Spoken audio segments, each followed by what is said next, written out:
5절까지입니다. 느헤미야 9장 1절부터 5절까지입니다. 구약 성경 739면에 있습니다.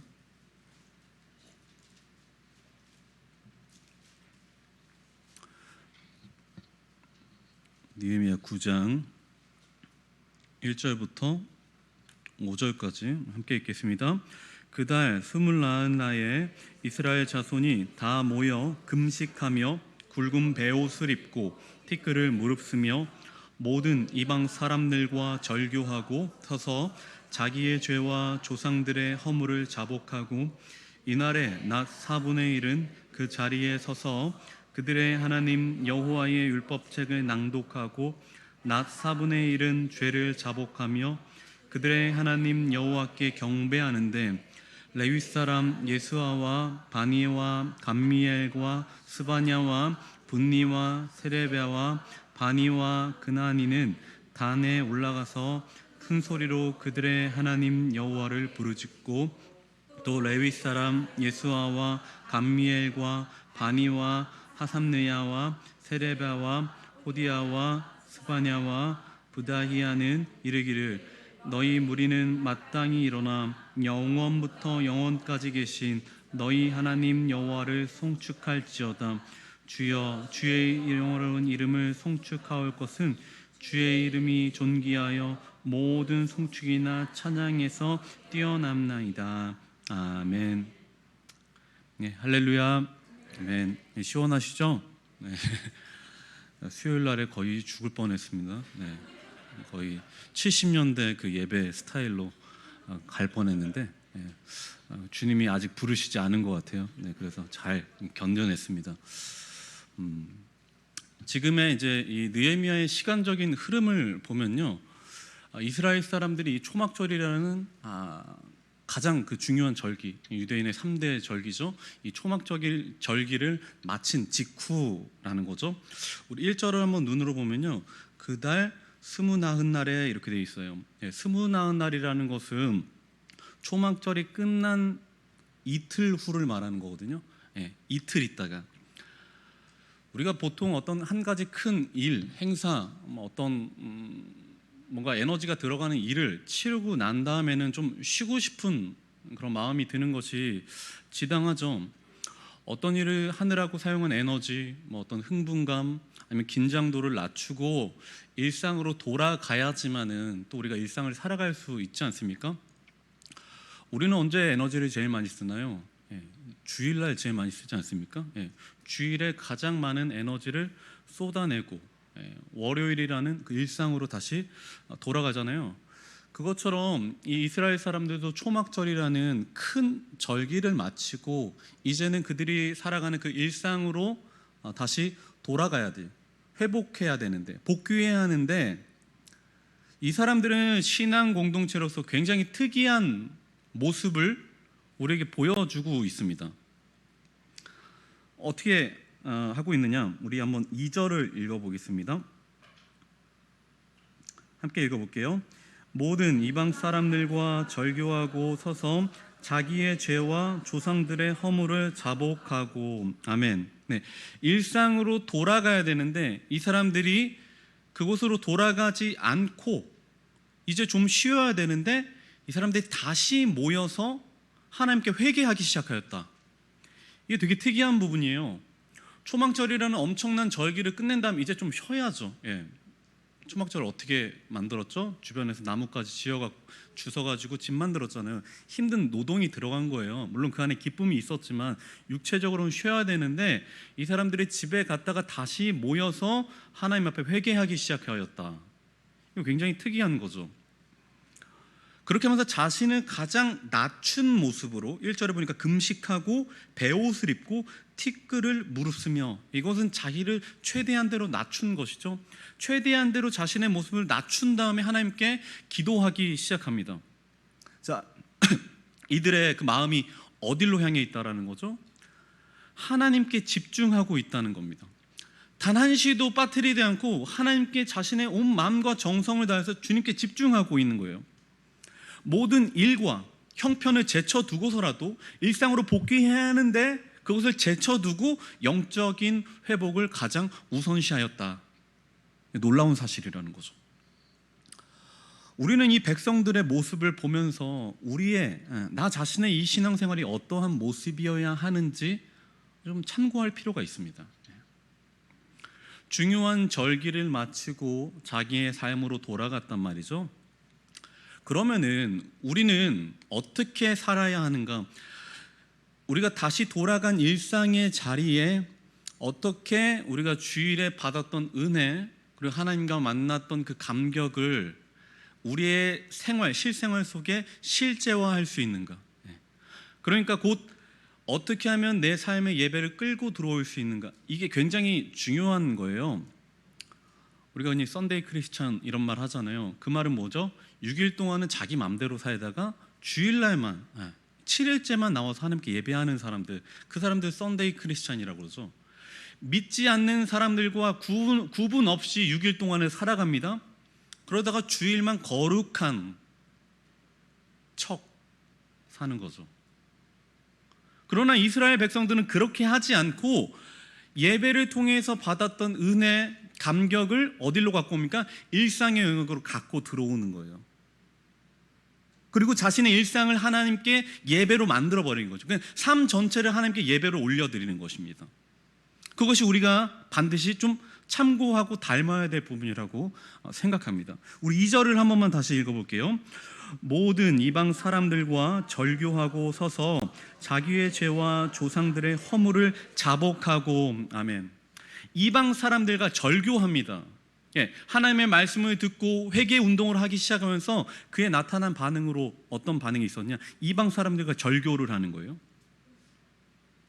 자, 이게 되게 오늘 어려운 부분이라고 생각이 듭니다. 우리 에스라 9장 12절하고 10장 11절을 한번 이어서 볼 텐데요. 에스라서에 이 절교라는 부분이 어떤 것인지 나타나 있는데요. 9장 12절 읽어보겠습니다. 영원히 구하지 말라. 그리하면 너희가 왕성하여 그 땅의 아름다운 것을 먹으며 그 땅을 자손에게 물려주어 영원한 유산으로 물려주게 되리라 하셨느니라. 아멘. 다음도 한번 읽어볼게요. 10장 11절입니다. 그런즉 너희 여자들을 그들의 아들들에게 주지 말고 그들의 딸들을 너희 아들들을 위하여 데려오지 말며 그들을 위하여 평화와 행복을 이제 너희 조상들의 하나님 앞에서 죄를 자복하고 그의 뜻대로 행하여 그 지방 사람들과 이방 여인을 끊어버리라 하니. 아멘. 자, 이방 사람들과의 절교 내용을 뭐라고 담고 있냐? 너희의 딸들을 저 이방 사람들의 아들에게 주지 말고 너희 아들들을 저 이방 사람들의 여인에게 주지 말라. 그러니까 그들과 결혼시키지 말라는 거예요.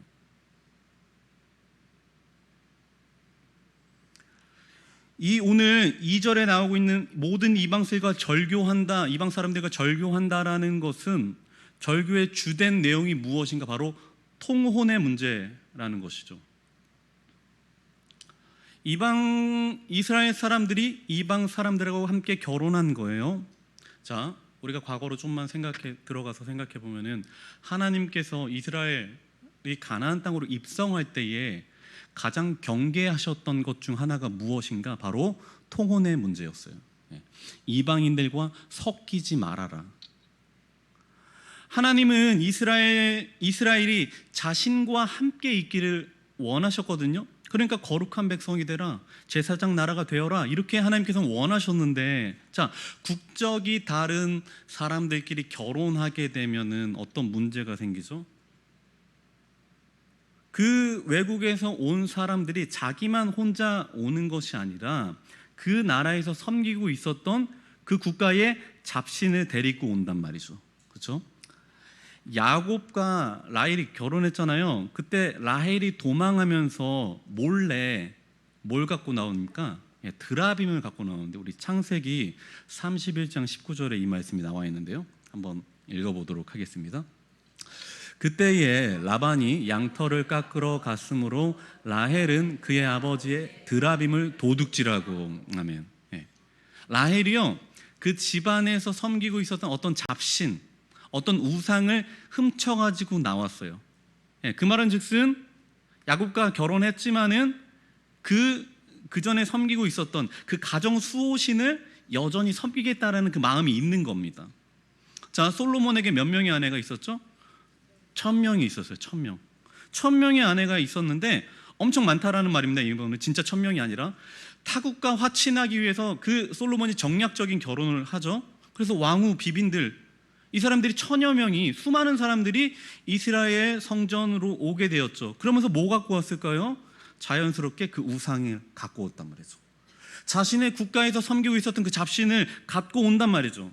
그래서 그 열왕기상 11장에 보면은 왕비들이 왕의 마음을 돌이켰다, 이런 말은 뭐냐? 곧 그가 갖고 온 그 우상들로 하여금 솔로몬의 마음이 해이해졌다라는 거죠. 솔로몬은 온전치 못했다. 뭐 때문에요? 그달이 갖고 온 우상 때문에. 왜냐? 거기다 성전 또 지어줘야 되죠. 그들이 그 같이 또 예배할 수 있도록 또 화친하고 이래야 되니까 솔로몬의 마음이 점점점 변했다라는 것이죠. 이스라엘 사람들이 이방 사람들과 함께 결혼합니다. 근데 겉으로 보기에는 뭐 크게 문제 없어요. 그냥 국제 결혼이죠. 뭐 지금으로 치면 다문화 가정 뭐 이런 겁니다. 뭐 크게 문제 없어요. 정략 결혼한 거예요. 자, 근데 우리가 이걸 신앙의 관점으로 보면 어떤 관점이 생기냐? 바로 여호와 신앙과 아스타롯 신앙의 섞임이 발생하게 되는 거죠. 순수한 하나님의 신앙, 여호와 신앙에 다른 불순물이 껴서 하나님을 제대로 바라보지 못하게 만드는 요소가 들어와 버린 거예요. 신앙이 섞여서 혼탁해진 겁니다. 우리가 열심히 하나님께 기도하고 있는데 옆에서 막 이거 친다고 생각해 보세요. 기도가 될까요? 예수님의 이름으로, 아니 뭐 만약에 예수님의 이름으로 기도합니다 그랬는데 거기다 다른 뭐 넣고 뭐 JMS 이름 기도합니다 이러면 안 되는 거잖아요. 그죠? 안 되는 거잖아요. 안 되죠. 안 되는 거 알죠? 너무나도 많이 잘 알고 있죠. 근데 이 절교한다라는 것의 진짜 의미는 뭐냐면은, 이방인들과 절교한다라는 것은 곧 자신의 아내를 밖으로 쫓아내라는 의미예요. 이 부분이 너무 어렵다라는 겁니다. 하나님을 모르던 시절에 어떻게 해갖고 저 이방 사람하고 결혼했어요. 근데 그 절교라는 것은 그 배우자를 내어 쫓으라는 겁니다. 나와 신앙이 다르다고 그 배우자를 내어 쫓을 수 있냐라는 겁니다. 믿음 없는 남편을 밖으로 내어 쫓으라는 거예요. 누가 아멘 할까봐 좀 겁이 났는데 다행히 안 하셨네. 감사합니다. 믿지 않는 나의 배우자를 내어 쫓으라는 것이 바로 절교라는 거죠. 어떻게 십수년간 같이 살았던 배우자를 내어 쫓습니까? 더군다나 사실 이 에스라의 말씀을 보면요, 거기에 아이들도 포함되어져 있어요. 그럼 뭐 1년 같이 살면 내어 쫓을 수 있고 뭐 30년 같이 살면 그게 어렵습니까? 아니에요. 다 똑같이 어려운 겁니다. 똑같이 이것은 실천하기가 매우 어려운 문제예요. 여러분 어떻게 하시겠어요? 나와 신앙이 다르니까, 그리고 하나님의 말씀이 이렇게 하라고 우리에게 명령하고 있으니까, 말씀이 근거가 되니까 버리고 내어 쫓아야 합니까? 아니면 인정으로 덮고 넘어가야 됩니까? 산 세월이 얼만데 그래도 품어줘야 하는 것입니까? 어떤 사람이 이렇게 말했죠. 야, 그거 신앙 하나 다른 거를 가지고 뭘 그렇게 호들갑이냐, 그냥 좀 넘어가면 되는 거 아니냐, 이렇게 말할 수도 있죠. 그 2021년이죠. 7월달, 한 2년 전이네요. 벌써 코로나가 한참 기승일 때, 그때 저희 그 아내가 그 코로나 확진이 됐었어요. 그래서 뭐 한 2, 3일 정도는 뭐 이렇게 좀 아프지만 뭐 참을 만하다 그러더라고요. 근데 어떤 날은 지나니까 그 2, 3일 지나니까 되게 아팠나 봐요. 저를 이제 부르더니 부탁이 있다. 왜 그러면 뭐 때문에 그러냐 그랬더니, 너무 몸이 아픈데 이게 좀 몸이 치유되도록 기도해 주세요. 저한테 그렇게 말하더라고요. 그 말이 되게 고마운데 막상 이렇게 기도하려고 하니까 기도가 안 나오죠. 여러분 배우자를 위해서 기도해 보셨습니까? 그 앞에다 대고 아니 뒤에 하는 거 말고 앞에서 안 해봤으면 말을 하지 마세요. 막상 기도하려고 하니까 이게 기도가 잘 안 나와요. 예. 굉장히 부끄럽고 막 쑥스럽고 입이 막 안 떨어지더라고요. 기도는 하긴 해야겠는데 그래서 잠깐 또 하나님께 기도해서 하나님 저한테 담력을 주십시오. 예. 제가 아니면 기도 누가 합니까? 그랬더니 진짜 하나님이 힘을 딱 줘갖고 기도가 탁 나오더라고요. 하고 기도를 쫙 뜨겁게 하고 하나님께 아멘 하고 끝내니까 저희 아내도 이제 힘을 얻어서 같이 아멘 하고 이제 기도를 마쳤어요. 그러니까 기도 이제 끝내고 나니까 되게 부끄럽지만 잘했다, 나 잘했다, 굉장히 뭐 별거 아니네, 뭐 이런 생각 들더라고요. 예. 그래서 뭐 잘했다라고 생각하고 있는데 이제 조금 있다가 저희 아내가 이제 또 한 가지 부탁이 있다 그러는 거예요. 그래서 뭐냐, 뭐 앞에 것도 했으니까 뭐 제가 이제 들어주겠다고 이제 말해봐라 그랬더니 뭐라고 하냐, 그 다음부터는 그 들리게 하라고. 네, 제가 그 아멘만 밖으로 하고 그 기도를 속으로. 너무 부끄러운 거예요. 바로 앞에다 대고 기도를 하려고 했는데 이게 말이 안 떨어지니까 제가 속으로 한 다음에 밖으로만 아멘 한 거죠. 그러니까 뭔 내용인지도 모르고 아멘 한 거예요. 그래서 저는 지금도 기도합니다. 우리가 아내가 아파갖고 제가 앞에서 기도하는 일이 없도록 하나님 역사하여 주십시오. 아내의 건강을 위해서 제가 늘 날마다 기도하죠. 그 얼마나 부끄러운지 몰라요. 여러분, 이 신앙이 다르다라면은 제가 기도했을까요? 신앙이라는 것은 가장 중요한 가치관이기 때문에 이 일상에서 부딪힘이라는 것은 우리 삶의 일상이 될 수밖에 없습니다. 보통의 사람들은 평일에 일하잖아요. 그리고 주말에 쉰단 말이죠. 그러면 신앙이 없는 사람들은 주말에 보통 쉬거나 열심히 일했으니까 이제 좀 쉬거나 어디 놀러 가고 이렇게 여행을 떠나고 이런 일들을 하죠. 그럼 뭐랑 처음에 부딪히게 되느냐? 예배랑 부딪히게 돼요. 그죠? 이제 신앙이 있는 사람과 그렇지 않은 사람하고 만나게 됐을 때 말하는 거예요. 어떤 사람은 놀러 가길 원하는데 어떤 한 사람은 하나님께 예배하길 원하죠. 부딪히는 거예요. 근데 이게 타협이 안 되죠. 주님 앞에 예물을 드리는 문제 부딪히게 됩니다. 문제나 어려움이 있을 때 하나님 믿는 사람은 붙잡고 기도하죠. 근데 믿지 않는 배우자는 그렇게 될 수 없습니다. 믿지 않는 배우자에게 내가 손 얹고 기도해 줄게 그러면 손 치우라고 하겠죠. 그죠? 신앙이 없지만 그 사람이 착한 것 같으니까 그래도 할 수 있다 뭐 이렇게 말하시는 분도 있습니다. 그러니까 착하니까 성품이 좋다, 괜찮다, 직업이 좋다, 그러니까 뭐 결혼 뭐 할 수 있다 뭐 이렇게 생각하시는 분도 계시겠죠. 나중에 예배 잘 나가겠습니다 뭐 이런 다짐 많이 들어보시지 않았습니까? 장모님 뭐 제가 다음에는 예배 꼭 나가겠습니다, 뭐 아니면 배우자한테 내 결혼하면 예배 잘 나가고 하나님 섬기겠다. 그랬던 며느리, 그랬던 사위, 그랬던 내 배우자 어떻게 약속이 잘 지켜졌죠, 그죠? 그런 일은 잘 일어나지 않아요. 갑자기 믿지 않는 사람이 신앙 있는 사람하고 만났다고 해서 그 사람 안에 복음이 들어가는 되게 어려운 일입니다. 되게 힘든 일이에요. 그래서 예전에 과거부터 우리 항상 목사님들이 뭐라고 그 신앙 있는 사람하고 혼인해라라고 그렇게 강조하셨던 게 왜 그럴까요? 그게 굉장히 어려운 문제이기 때문에 그래요. 막 그렇게 노력한다고 막 되는 문제가 아니에요.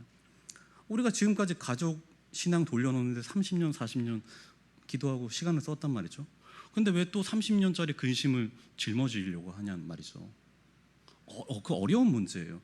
갑자기 안 믿던 사람이 또 결혼하고 믿는다, 안 됩니다. 그게. 우리 이미지 파일 하나 볼 텐데요. 독립운동가이셨던 그 단재 신채호 선생이라는 분이 이런 말을 해서 그 유명해졌는데요. 그 말 자체가 한번 읽어볼까요? 역사를 잊은 민족에게 미래는 없다. 네, 이거 뭐 굳이 아멘 안 해도 되겠죠? 네, 역사를 잊은 민족에게 미래는 없다. 네, 이 말의 의미를 한번 생각해 봤습니다. 이 말은 곧 어떤 의미를 갖고 있느냐, 곧 역사라는 것을 통해, 그러니까 지나온 역사의 과정을 통해서 어떤 나라나 어떤 것들이 흥망성쇠의 과정, 어떤 그 시대에 남겨져 있는 기록물을 다시 한번 살펴봄으로 지난날의 실수와 과오를 되풀이하지 말고 그 안에서 좋은 가르침이나 좋은 행동을 건져갖고 좀 우리가 견지해 나가죠. 그러니까 과거로부터 배우자라는 거죠. 과거의 나쁜 것들은 하지 말고 좋은 것들만 취득해서 역사라는 것을 바로 알아서 미래를 새롭게 설계해 나가자, 이런 말의 의미가 담긴 거잖아요. 자, 이스라엘이 통혼했습니다. 이방 사람들과 결혼했습니다. 하나님께서 그토록 말리시던 일을 했습니다. 그거 죄인지도 모르고 했어요. 알고 한 거 아닙니다. 근데 그 결과는 끔찍하고 참담합니다. 절교죠. 자신의 배우자를 내어 쫓는 거예요. 자신의 사랑하는 자녀를 내어 쫓는 거예요. 지금 말씀이 그렇게 말하고 있잖아요. 그들과 절교해라. 결과가 끔찍하죠. 참담하죠. 이것은 죄의 결과에 대해서 우리에게 지금 말해주고 있는 것입니다. 통혼의 결과가 하나님이 하지 말라는 것을 했을 때의 그 결과가 무엇이냐? 내가 사랑하는 것과의 영원한 이별, 헤어짐이라면은 누가 통혼을 할까요?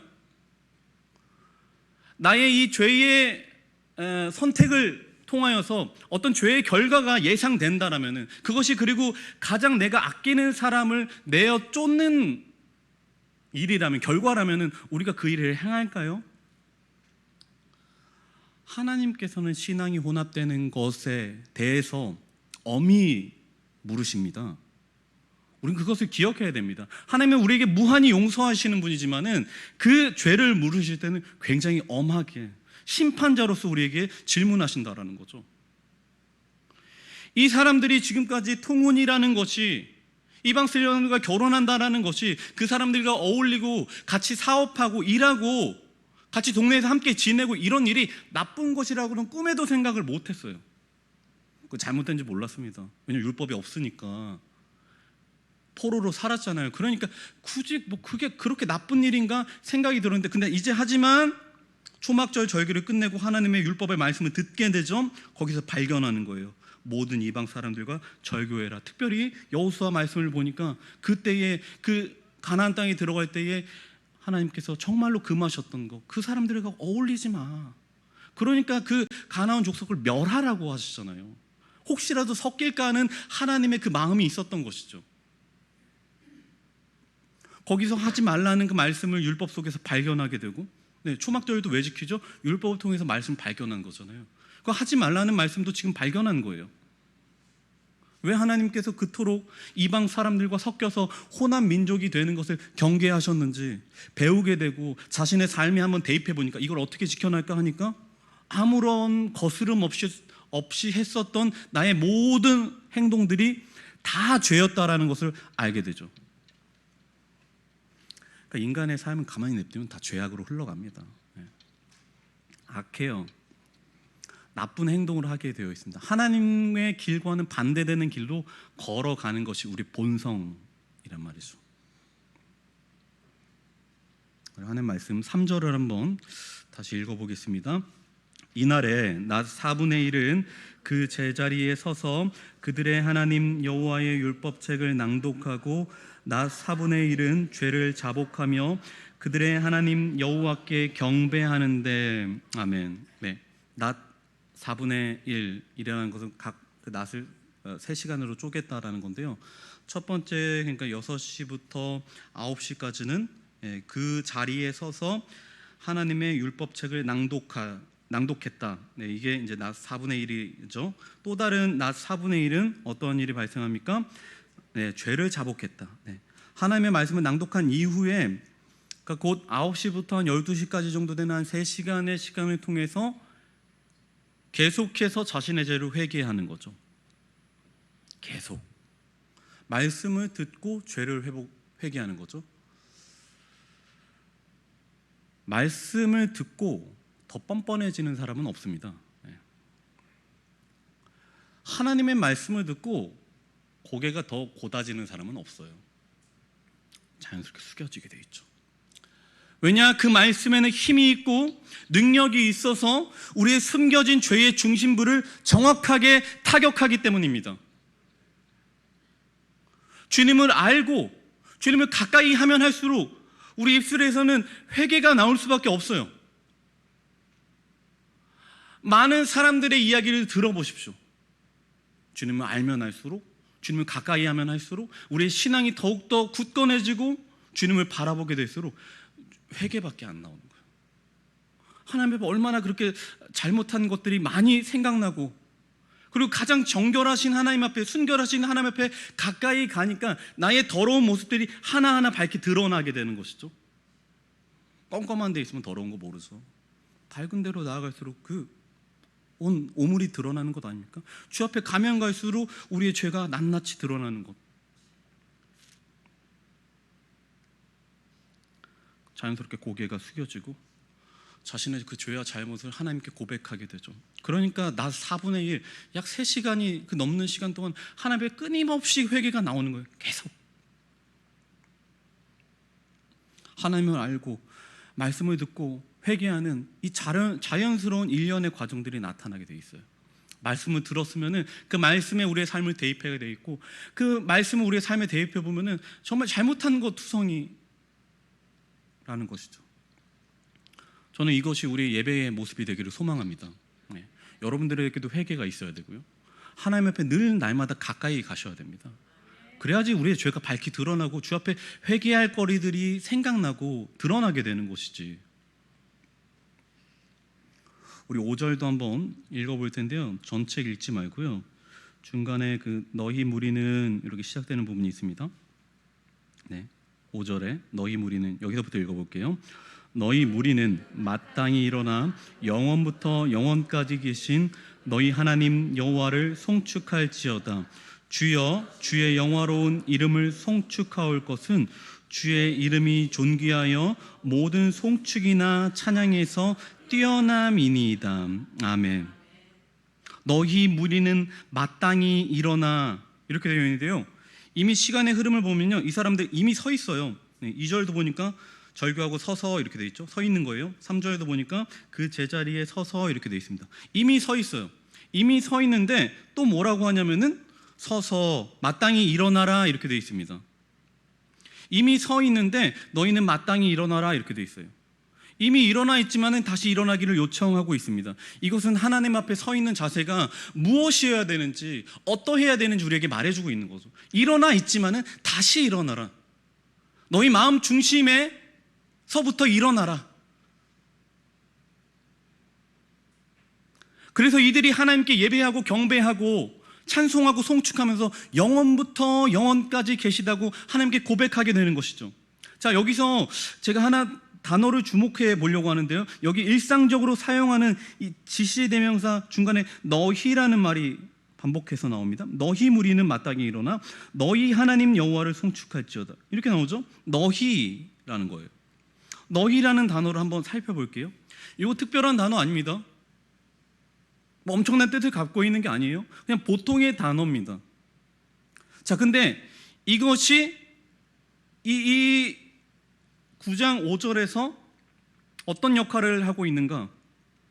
바로 하나님과 나와의 관계를 풀어주는 단어로 사용된다.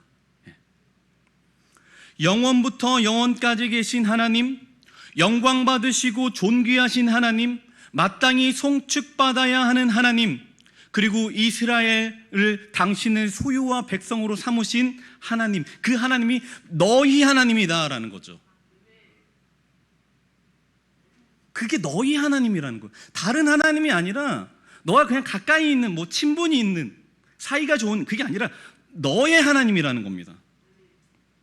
너희들의 아버지시고 너희들과 관계가 깊으신, 그리고 너희들과 특별한 관계를 맺으시는 놀라우신 하나님이라는 것입니다.